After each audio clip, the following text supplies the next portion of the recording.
ਅਗਲੀ ਜਿਹੜੀ ਹਰਜੋਤ ਸਿੰਘ ਦੀ ਗੱਲ ਕਰਦੇ ਜਾਈਏ, ਬੇਕਰਸਫੀਲਡ ਤੋਂ ਜਿਹੜੀ ਆ ਰਹੀ ਆ, ਬੜੀ ਮਾੜੀ ਆ, ਨਮੋਸ਼ੀ ਵਾਲੀ ਗੱਲ ਵੀ ਇਸ ਦੇ ਵਿੱਚ। 23 ਜਾਣਿਆਂ ਨੂੰ ਉੱਥੋਂ ਦੇ ਅਧਿਕਾਰੀਆਂ ਨੇ ਗ੍ਰਿਫਤਾਰ ਜਿਹੜਾ ਕੀਤਾ ਹੈ। ਉੱਥੋਂ ਦੀ ਜਿਹੜੀ ਡਿਸਟ੍ਰਿਕਟ ਅਟਾਰਨੀ ਆ ਸਿੰਥੀਆ ਜ਼ਿਮਰ, ਉਹਨਾਂ ਨੇ ਕਿਹਾ ਵੀ 23 ਸਸਪੈਕਟਡ ਚਾਈਲਡ ਟ੍ਰੈਫਿਕਰਸ ਕਰਨ ਕਾਊਂਟੀ ਦੇ ਵਿੱਚ ਉਹਨਾਂ ਨੂੰ ਗ੍ਰਿਫਤਾਰ ਕੀਤਾ ਗਿਆ ਹੈ 9 ਅਗਸਤ ਤੋਂ 12 ਅਗਸਤ ਦੇ ਦਰਮਿਆਨ। ਕਰਨ ਕਾਊਂਟੀ ਤੇ ਬੇਕਰਸਫੀਲਡ ਦੇ ਜਿਹੜੇ ਲਾ ਐਨਫੋਰਸਮੈਂਟ ਆ, ਉਹਨਾਂ ਨੇ ਕਰਨ ਕਾਊਂਟੀ ਦੀ ਡਿਸਟ੍ਰਿਕਟ ਅਟਾਰਨੀ ਸਿੰਥੀਆ ਜ਼ਿਮਰ ਦੇ ਨਾਲ ਮਿਲ ਕੇ ਪ੍ਰੈਸ ਕਾਨਫਰੰਸ ਕੀਤੀ, ਜਿਸ ਵਿੱਚ ਚਾਈਲਡ ਐਕਸਪਲੋਇਟੇਸ਼ਨ ਤੇ ਹਿਊਮਨ ਟ੍ਰੈਫਿਕਿੰਗ ਆਪਰੇਸ਼ਨ ਦੇ ਬਾਰੇ ਜਿਹੜਾ ਦੱਸਿਆ ਗਿਆ। ਸਭ ਤੋਂ ਅਫਸੋਸ ਵਾਲੀ ਜਿਹੜੀ ਗੱਲ ਇਸ ਦੇ ਵਿੱਚ ਇਹ ਆ ਹਰਜੋਤ ਸਿੰਘ ਜੀ, ਬਹੁਤ ਸਾਰੇ ਇਸ ਦੇ ਵਿੱਚ ਪੰਜਾਬੀ ਵੀ ਨਾਮ ਜਿਹੜੇ ਉਹ ਆਏ ਆ, ਜਿਨ੍ਹਾਂ ਨੂੰ 23 ਜਾਣਿਆਂ ਨੂੰ ਇਸ ਦੇ ਵਿੱਚ ਗ੍ਰਿਫਤਾਰ ਕੀਤਾ ਗਿਆ ਹੈ। ਸੋ ਕੁੱਲ 23 ਜਾਣੇ ਗ੍ਰਿਫਤਾਰ ਹੋਏ ਆ ਬੇਕਰਸਫੀਲਡ ਇਲਾਕੇ 'ਚ, ਜਿੱਥੇ 35 ਸਾਲਾਂ ਤੋਂ 54 ਸਾਲਾਂ ਦੇ ਪੰਜਾਬੀ ਵੀ ਇਸ ਦੇ ਵਿੱਚ ਸ਼ਾਮਲ ਜਿਹੜੇ ਆ ਉਹ ਦੱਸੇ ਜਾਂਦੇ ਹੈਗੇ ਨੇ। ਸੋ ਕਾਨਫਰੰਸ ਦੇ ਦੌਰਾਨ ਜਿਹੜੀ ਡਿਸਟ੍ਰਿਕਟ ਅਟਾਰਨੀ ਜ਼ਿਮਰ ਆ, ਉਹਨਾਂ ਨੇ ਇਹ ਦੱਸਿਆ ਵੀ ਫੈਡਰਲ ਤੇ ਸਟੇਟ ਤੇ ਲੋਕਲ ਅਧਿਕਾਰੀਆਂ ਦੇ ਨਾਲ ਮਿਲ ਕੇ ਹੀ ਇਹ ਕੀਤਾ ਗਿਆ। 3 ਜਿਹੜੇ ਟ੍ਰੈਫਿਕਿੰਗ ਦੇ ਵਿਕਟਮ ਆ, ਉਹਨਾਂ ਨੂੰ ਉੱਥੇ ਬਚਾਇਆ ਗਿਆ ਹੈਗਾ ਆ। ਸੋ ਇਸ ਪੂਰੇ ਮਾਮਲੇ ਦੇ ਵਿੱਚ US ਦੀ ਜਿਹੜੀ Secret Service, Homeland Security, Fresno County ਦੇ Internet Crime Against Children Task Force, FBI, California Department of Justice, California Department of Correction and Rehabilitation, ਇਹਨਾਂ ਨੇ ਸਾਂਝੇ ਤੌਰ ਦੇ ਉੱਤੇ ਇਸ ਆਪਰੇਸ਼ਨ ਨੂੰ ਅੰਜਾਮ ਦਿੱਤਾ ਸੀ। 3 ਦਿਨਾਂ ਦੇ ਵਿੱਚ ਇਹਨਾਂ 23 ਜਾਣਿਆਂ ਨੂੰ ਗ੍ਰਿਫਤਾਰ ਕੀਤਾ ਹੈ। ਇਹਨਾਂ ਦੇ ਉੱਤੇ ਕਿਹਨਾਂ ਤੇ ਕਿਹੜੇ ਇਵੈਂਚੁਅਲੀ ਚਾਰਜਸ ਲੱਗਣਗੇ, ਇਹ ਜਿਹੜੀ ਉਹ ਦੇਖਣ ਵਾਲੀ ਗੱਲ ਰਹੇਗੀ।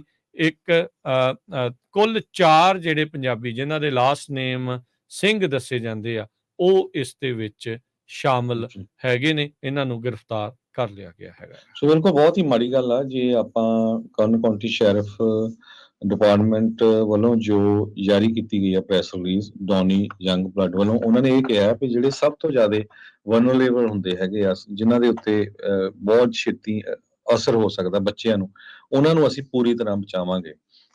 ਦੇਖੋ ਵੀ ਹੁਣ ਵੱਖ-ਵੱਖ ਜਿਹੜੀਆਂ ਖਬਰਾਂ ਹੁੰਦੀਆਂ ਆ, ਕਈ ਚੀਜ਼ਾਂ ਦੇ ਵਿੱਚ ਆਪਣੇ ਬੰਦੇ ਇਨਵੋਲਵ ਹੁੰਦੇ। ਹੁਣ ਸਭ ਤੋਂ ਇੱਕ ਘਿਨਾਉਣੀ ਹਰਕਤ ਦੇ ਵਿੱਚ ਵੀ ਪੰਜਾਬੀਆਂ ਦਾ ਇਨਵੋਲਵ ਹੋਣਾ ਬਹੁਤ ਹੀ ਮਾੜੀ ਗੱਲ ਆ। ਇਸ ਆਪਰੇਸ਼ਨ ਦੇ ਵਿੱਚ ਹੁਣ ਜੇ ਆਪਾਂ ਸਾਰਿਆਂ ਦੇ ਨਾਂ ਦੱਸਦੇ ਜਾਈਏ, ਸੈਲਵਾਡੋਰ ਸੈਲਸੇਡੋ 56 ਸਾਲਾਂ ਦਾ, ਡੈਨੀਅਲ ਹਰਨਾਂਡez 36 ਦਾ, ਡਾਈਗੋ ਗੋਨਜ਼ਾਲਸ 36 ਦਾ, ਹੋਜ਼ੇ ਟ੍ਰੇਹੋ 33 ਦਾ, ਜਸਵਿੰਦਰ ਸਿੰਘ 35 ਸਾਲਾਂ ਦਾ, ਜੋਗਿੰਦਰ ਸਿੰਘ 54 ਸਾਲਾਂ ਦਾ, ਰੌਨੀ ਜਰਮੈਨੀ ਵਿਲੇ 30 ਸਾਲਾਂ ਦਾ, ਅਲਬਰਟੋ ਰੋਦਰੀਗਸ 23 ਦਾ, ਐਂਟੋਨੀਓ ਰੋਮੇਰੋ 30 ਦਾ, ਵਿਲੀਅਮ ਸੈਂਡੋਵਲ 26 ਦਾ, ਮਾਈਨਰ ਬਲੈਸਕੁਇਸ 38 ਦਾ, ਰੋਲਾਂਡੋ ਲੋਪਿਸ 23 ਦਾ, ਰਜਿੰਦਰਪਾਲ ਸਿੰਘ 54 ਸਾਲਾਂ ਦਾ, ਮਾਈਕਲ ਪੀਟਰ ਮੁਰਟਾਲਾ 43 ਦਾ, ਨਿਸ਼ਾਨ ਸਿੰਘ 33 ਸਾਲਾਂ ਦਾ, ਐਲੀ ਰੋਬਰਟ ਵਿਲਸਨ 29 ਦਾ, ਰਿੱਕੀ ਵਾਕਰ 40 ਸਾਲਾਂ ਦਾ, ਡੈਵਨ ਟੇਲਰ 31 ਦਾ, ਯਸ਼ੂਆ ਜ਼ਮੀਰਾ ਜੌਨਸਨ 38 ਦਾ, ਕਰਨੈਲ ਸਿੰਘ 44 ਸਾਲਾਂ ਦਾ, ਕ੍ਰਿਸਟੋਫਰ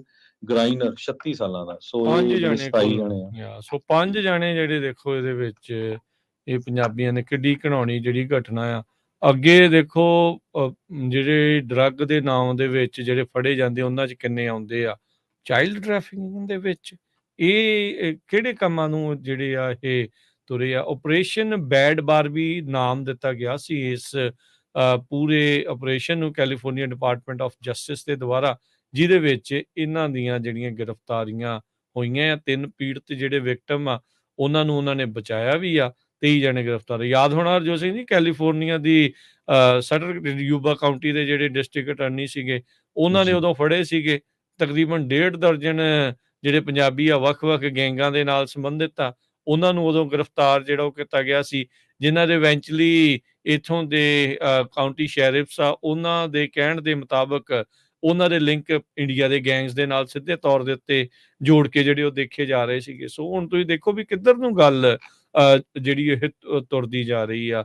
ਹੁਣ ਕਮੈਂਟ ਲੋਕ ਕਰ ਰਹੇ ਆਪਣੇ ਦੇ ਉੱਤੇ ਵੀ ਇਹਦੇ ਨਾਲ ਤਾਂ ਡਰੱਗ ਦਾ ਧੰਦਾ ਹੀ ਕਰ ਲੈਂਦੇ, ਕੀ ਨਿਆਣਿਆਂ ਦੀ ਜਿਹੜੀ ਟ੍ਰੈਫਿਕਿੰਗ ਦੇ ਵਿੱਚ ਲੱਗੇ ਆ। ਭਾਈ ਉਹ ਵੀ ਗਲਤ ਆ, ਇਹ ਵੀ ਗਲਤ ਆ। ਇਹ ਅਕਲ ਨੂੰ ਇਹਨਾਂ ਨੂੰ 54 ਸਾਲਾਂ ਦੇ ਦੋ ਜਣੇ 54 ਦੇ ਆ ਵੀ ਦਾਦੇ ਨਾਨੇ ਦੀ ਉਮਰ ਵਾਲੇ ਵੀ ਤੁਸੀਂ ਕਿਹੜੇ ਕੰਮਾਂ ਦੇ ਵਿੱਚ ਜਿਹੜੇ ਪਏ ਹੈਗੇ ਆ। 33 ਬਹੁਤ ਸਾਲ ਕੁਛ ਕੀ ਮਾੜੇ ਉਮਰ ਕੰਮ। ਹੁੰਦੀ ਆ ਹਰਜੋਤ ਸਿੰਘ ਜੀ, ਵੀ ਉਹ ਨੌਜਵਾਨੀ ਹੁੰਦੀ, ਕੰਮ ਕਰਨ ਦਾ ਵਕਤ ਹੁੰਦਾ ਆ। ਇਹ ਕਿਹੜੇ ਪਾਸੇ ਨੂੰ ਜਿਹੜਾ ਇਹ ਗੱਲਾਂ ਜਿਹੜੀਆਂ ਉਹ ਜਾ ਰਹੀਆਂ ਆ। ਸੋ ਇਹ ਅਸੀਂ ਨਹੀਂ, ਇਹ ਉੱਥੋਂ ਦੀ ਜਿਹੜੀ KGET ਲੋਕਲ ਨਿਊਜ਼ ਏਜੰਸੀ ਆ, ਤੇ ਨਾਲੇ ਇਹ ਨਾਮ ਜਿਹੜੇ ਆ ਖੁਦ ਡਿਸਟ੍ਰਿਕਟ ਅਟਰਨੀ ਜਿਹੜੇ ਸਿੰਥੀਆ ਜ਼ਿਮਰ ਆ ਕਰਨ ਕਾਉਂਟੀ ਦੇ, ਉਹਨਾਂ ਨੇ ਇਸ ਨੂੰ ਨਸ਼ਰ ਜਿਹੜਾ ਉਹ ਕੀਤਾ ਆ।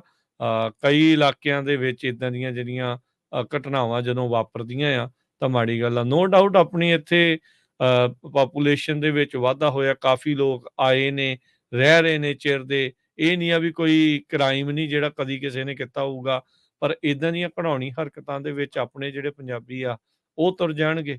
ਇਹ ਕਿਸੇ ਨੂੰ ਚੇਤਾ ਨਹੀਂ ਸੀ ਭਾਈ, ਆਪਾਂ ਨੂੰ ਆਪਣੀ ਕਮਿਊਨਿਟੀ ਨੂੰ ਵੀ ਨਾਲ ਦੇ ਨਾਲ ਸਾਂਭਣ ਦੀ ਜ਼ਰੂਰਤ ਆ, ਕਿਹੜੇ ਪਾਸੇ ਨੂੰ ਆਪਾਂ ਤੁਰੇ।